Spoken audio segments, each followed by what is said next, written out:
anche stavolta, Anche stavolta, maestro!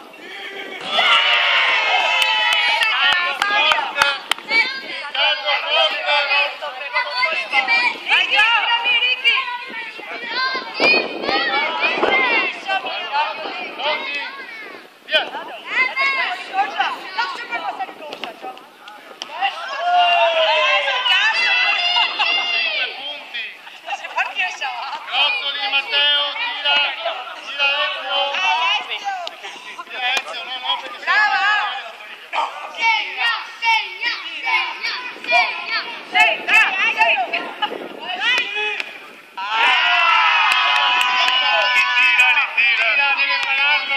deve pararlo. Ok, allora datemi un secondo. Pronto? Ma più vicino! Va bene.